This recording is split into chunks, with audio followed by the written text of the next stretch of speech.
আমি আবার চলে এসেছি পার্ট নাম্বার 22 নিয়ে, যেখানে আমরা WB SSC SLST 2025 computer science and computer অ্যাপ্লিকেশনের প্রিভিয়াস ইয়ার ইম্পর্টেন্ট এমসিকিউ প্রশ্নগুলোকে সলভ করছিলাম। যারা এখনো আগের পার্টগুলো দেখোনি, চিন্তার বিষয় নেই, আমি ভিডিওর আই বাটনে তোমাদের প্লেলিস্টের লিঙ্ক প্রোভাইড করে দেবো। তোমরা সিকুয়েন্সিয়ালি ভিডিওগুলো দেখলে তোমাদের আইডিয়া কিন্তু আরো ভালো গ্রিপ হয়ে যাবে।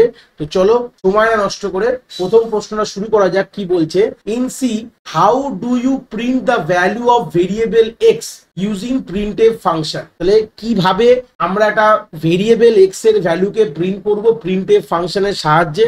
দেখো ভ্যারিয়েবল এক্সটা কোন টাইপের সেটা বলা নেই, তার জন্য অপশনটা আমরা দেখবো। প্রথম অপশন বলছে প্রিন্ট ডবল কোটস এক্স, এটা তো হবে ডবল কোটস এক্স মানে এক্সই প্রিন্ট হয়ে যাবে। প্রিন্ট ডবল কোটসের মধ্যে পার্সেন্ট এক্স, তাহলেও এক্সই প্রিন্ট হয়ে যায় পার্সেন্ট সাইনটা দিয়ে। প্রিন্ট এফ পার্সেন্ট ডি, তারপরে কমা ডবল কোটসের মধ্যে পার্সেন্ট ডি কমা দিয়ে এক্স, এটা কিন্তু অ্যাকচুয়াল অ্যান্সার। এটাও কিন্তু আমাদের ডিটাও হবে না, তাহলে অ্যান্সার হয়ে যাবে সি। এই ফরম্যাটেই কিন্তু আমাদের প্রিন্ট করতে হবে। তাহলে এখানে প্রশ্নে বলে দেওয়া নেই যে ভেরিয়েবলটা তোমার ইন্টিজার কি ফ্লোট, এটা বলে দেওয়া নেই একবারও, বাট তাও তোমায় ধরে নিতে হবে যে ওটা একটা ইন্টিজার ভেরিয়েবল। কেন এই যে চারটি অপশন মধ্যে একটাই মধ্যে ঠিক অপশন হচ্ছে সি, তা সেই সূত্রে অ্যান্সার কিন্তু আমরা সি কেই মার্ক করতে পারি। পরের প্রশ্ন কি বলছে, what is the purpose of the escape sequence backslash N in printf. এই যে এসকেপ সিকোয়েন্স যে ব্যাকস্ল্যাশ এন ব্যাকস্ল্যাশ টি, এগুলোর কাজ কি? তো এখানে বলেছে ব্যাকস্ল্যাশ এন এর কাজ কি। এন এর কাজ হচ্ছে যে আমাদের কার্সারকে নিউ লাইনে পাঠিয়ে দেওয়া। ধরো প্রিন্ট করছিলাম এরকম ব্যাকস্ল্যাশ এন পাওয়া মানে কার্সার পরের লাইনে চলে যাবে। এই হচ্ছে বেসিক আইডিয়া বলতে পারো ব্যাকস্ল্যাশ এন। 3 নম্বর প্রশ্ন কি বলছে, which format specifier is use to print a character in C. Character print করার জন্য কোন ফরম্যাট স্পেসিফায়ার ইউজ করবো? Percent C. এটা সবসময় মুখস্থ রাখতে হবে, কিছু ব্যাপার নেই এখানে। পরের প্রশ্ন চলে গেছি, in printf function what does the with specifier do. With specifier কি করে? এই উইথ স্পেসিফায়ার ব্যাপারে একটুখানি আমি কথা বলে দিই, কারণ ইন ডেপথ এখানে আমি এক্সপ্লেন করেছি। ইম্পর্টেন্ট প্রশ্ন ছিল। দেখো ইন প্রিন্টএফ ফাংশন যে উইথ স্পেসিফায়ারটা is use to set the minimum number of character for the output field. ধরো নাও তুমি একটা এক্সাম্পল এখানে রয়েছে, দেখো পার্সেন্ট 5D 42। তার মানে কি, আমরা যখন প্রিন্ট করবো 42 কে, মানে আমাদের 5টা ডিজিট আমাদের প্রিন্ট হবে। 5D মানে 5টা ডিসিমাল। অনেক সময় দেখেছো %.2f এরকম আমরা প্রিন্ট করি, মানে পয়েন্টের পর দুটো ভ্যালু থাকবে, এটাতে উইথ, এটাকে অ্যাকচুয়ালি উইথ বলা হয়। তো উইথ স্পেসিফায়ার কি করে, প্রশ্নটা হচ্ছে উইথটা কি করে গল্পটায়। এবার আমি উইথের কিছু কথা বলবো। ধরো না 5D দিয়েছো, কিন্তু এখানে 42 রয়েছে, 5টা তো নেই, তো কি হবে? আগে তোমার 3টে স্পেস প্রিন্ট হবে, তারপর 42 হবে। এটা মাথায় রাখবে। বাই ডিফল্ট উইথের যে স্পেস অ্যাডজাস্টমেন্টটা, এটা কিন্তু আমাদের লেফট বাই ডিফল্ট বলে দেয়। এটা স্পেস দিয়ে আমাদের প্যাড করে, প্যাড মানে সামনে স্পেস প্রিন্ট করে, মানে কি সবসময় এটা বাঁ দিকেই স্পেস প্রিন্ট করে, এটা ডিফল্ট ভ্যালু।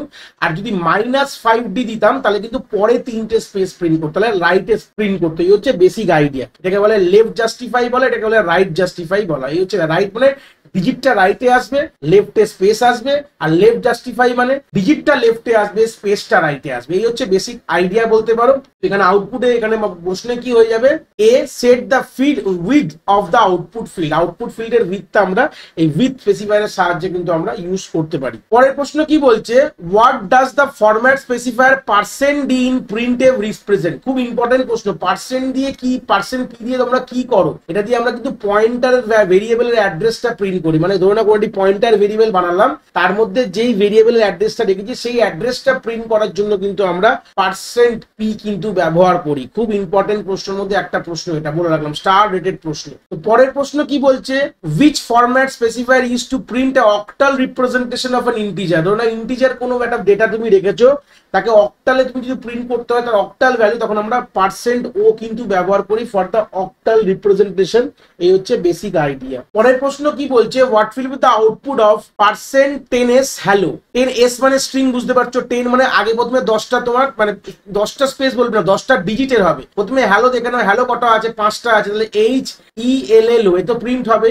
তার আগে 5টা স্পেস হবে, তাহলে এ হচ্ছে অপশন। কেন? 5 space followed by the hello. প্রথমে 5টা স্পেস হবে, তারপরে হ্যালো থাকবে। এই হচ্ছে বেসিক আইডিয়া বলতে পারো এই কথাটার মানে। এরকম ধরনের প্রশ্ন কিন্তু আসতে পারে, অলরেডি এগুলো ইয়ারেরই প্রশ্ন।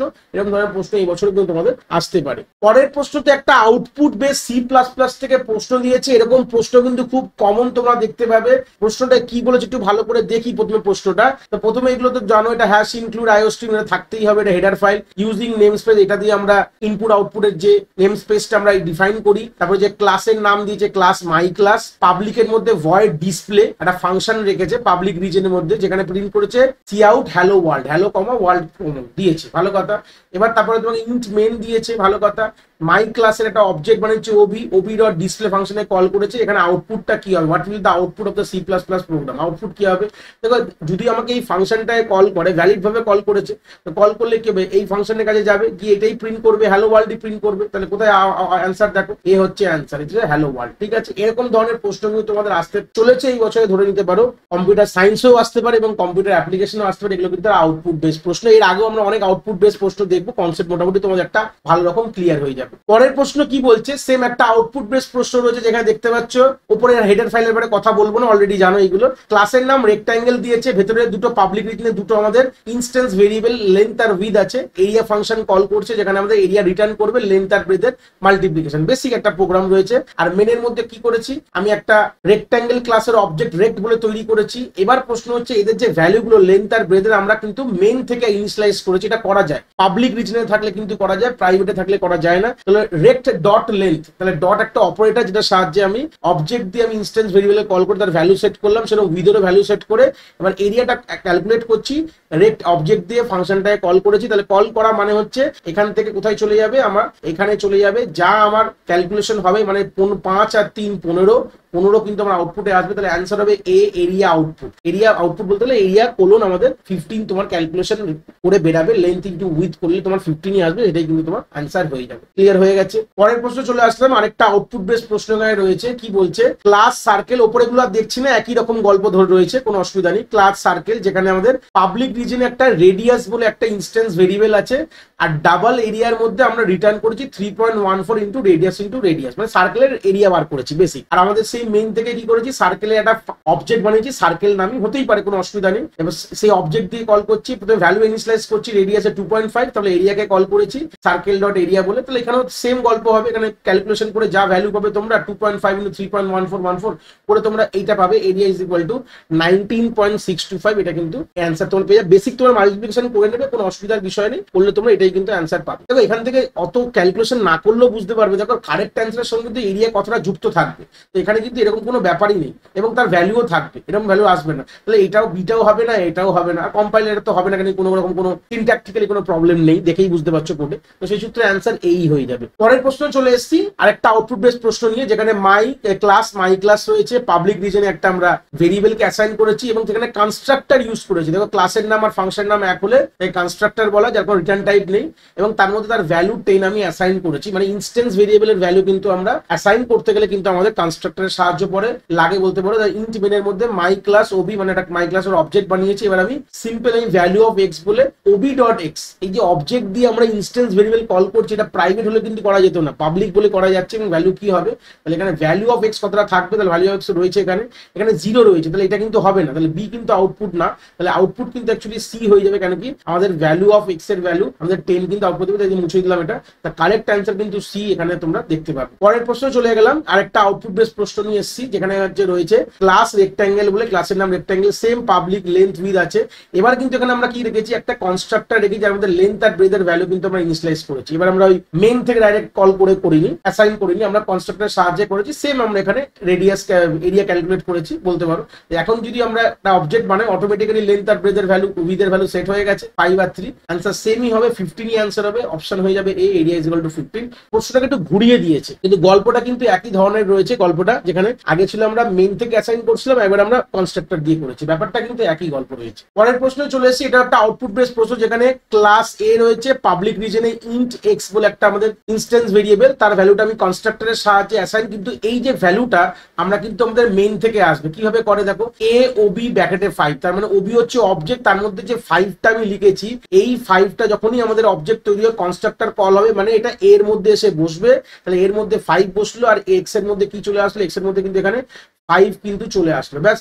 এবার তোমাকে value of x K print করেছি, ওবি ডট এক্স কে কল করেছি, তাহলে অ্যান্সার কি হয়ে যাবে, সি হয়ে যাবে। দেখো ভ্যালু অফ এক্স দিয়ে কোলন দিয়ে 5, এটাই খুব সিম্পল প্রশ্ন, কিন্তু এখানে কনসেপ্টটা ক্লিয়ার থাকলে কিন্তু তোমরা এগুলো করতে পারবে। পরের প্রশ্ন চলে এসেছি, কি বলতে চেয়েছে, একটা আউটপুট বেস প্রশ্ন, এখানে ক্লাস মাই ক্লাস, যেখানে পাবলিকের মধ্যে একটা ডিসপ্লে করে দিয়েছি কাউন্ট হ্যালো ওয়ার্ল্ড। এবার আমরা সিম্পলি কি আমরা অবজেক্টকে কল করেছি, ওবি ডট ডিসপ্লে কল করেছি, তাহলে আলটিমেটলি কি হবে, হ্যালো, ওই হ্যালো ওয়ার্ল্ড নেই, মানে হ্যালো লেখা আছে, তাই হ্যালোটাই প্রিন্ট হবে, তাহলে এ হবে, হয়ে যাবে আমাদের আলটিমেট অ্যান্সার বলতে পারো। পরের প্রশ্নে চলে আসলাম, এখানেও কিন্তু একটা আমাদের আউটপুট বেস প্রশ্ন রয়েছে, খুব ভালো আউটপুট বেস প্রশ্ন রয়েছে, দেখো দেখলে বুঝতে পারবে। যেখানে আমাদের একটা ক্লাস বানিয়েছি কাউন্টার নামে, পাবলিকের মধ্যে একটা স্ট্যাটিক ইন্টিজার ভেরিয়েবল রেখেছে, এটা কিন্তু কোনো অবজেক্টের জন্য আলাদা আলাদা হবে না, এটা স্ট্যাটিক ভেরিয়েবল। এবং আমরা কনস্ট্রাক্টরের মধ্যে কি করেছি, সেই স্ট্যাটিক ভেরিয়েবলের ভ্যালুগুলোকে আমরা প্লাস প্লাস করেছি। আর আমরা ঠিক ক্লাসের বাইরে গিয়ে স্ট্যাটিক ভেরিয়েবলের ভ্যালুটাকে ইনিশিয়ালাইজ করেছি। খুব ইম্পর্টেন্ট কথা, স্ট্যাটিক ভেরিয়েবল কিন্তু কোনো অবজেক্টের পার্ট থাকে না, এটা কিন্তু ক্লাসের পার্ট বলতে পারো।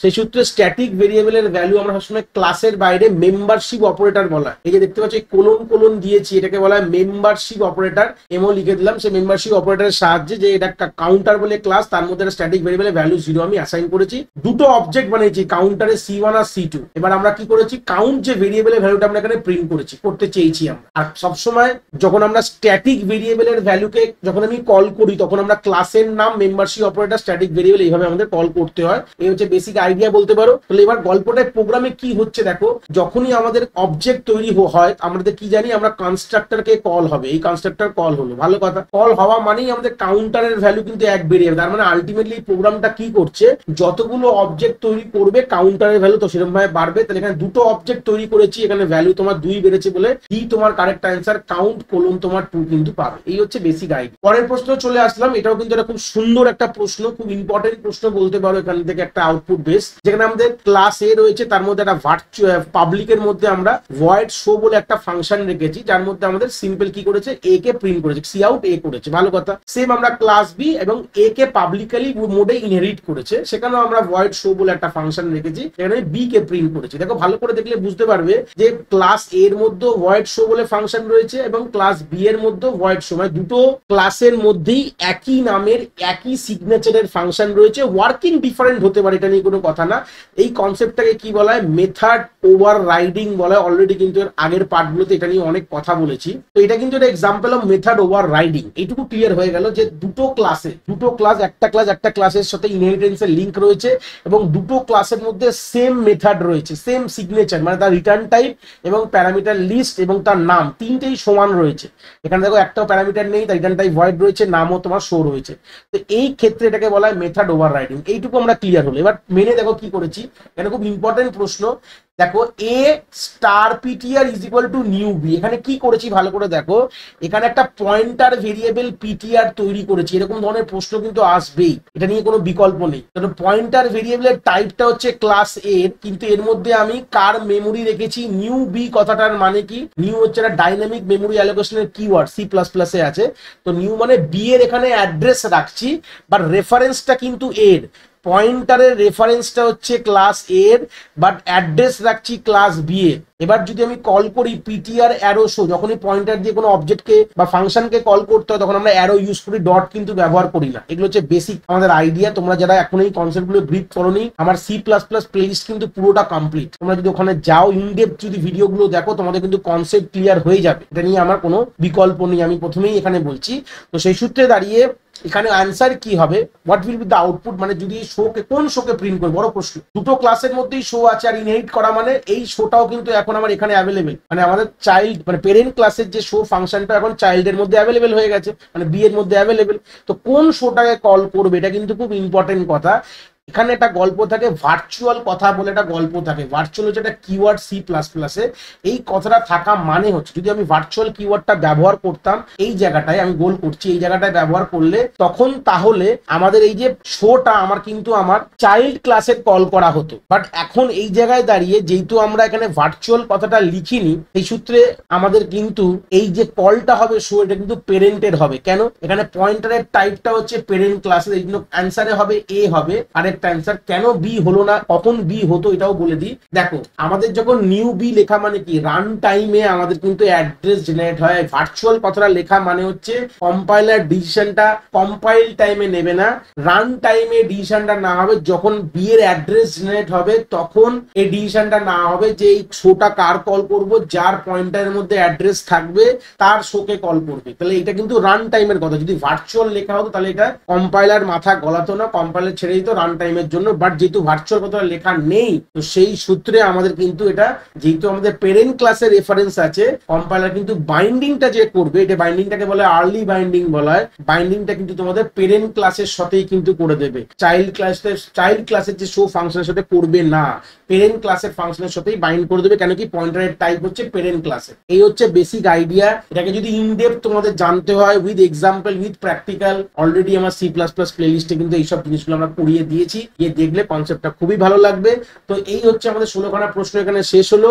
ভিডিওটা ভালো লাগলে একটি লাইক করে দিও, বন্ধু বান্ধবের সঙ্গে শেয়ার করো যারা এই পরীক্ষার জন্য বসতে ইচ্ছুক। আর হ্যাঁ, চ্যানেলটাকে সাবস্ক্রাইব করে দিও। এরকম ইম্পর্টেন্ট এমসিকিউ ভিডিও আমরা আগামী দিনে আরো অনেক নিয়ে আসবো। এই ভিডিও নোটসটা তোমরা আমার টেলিগ্রাম চ্যানেলে পেয়ে যাবে, যার লিঙ্কটা এই ভিডিও ডিসক্রিপশনে আমি প্রোভাইড করে দিয়েছি। যদি কোনো ডাউটস থাকে আমাদেরকে কমেন্ট সেকশনে জানাতে একদমই ভুলবে না, নিশ্চয়ই সলভ করার চেষ্টা করবো। সবাই ভালো থেকো, আবার আমরা পরের পার্টে দেখা হচ্ছে।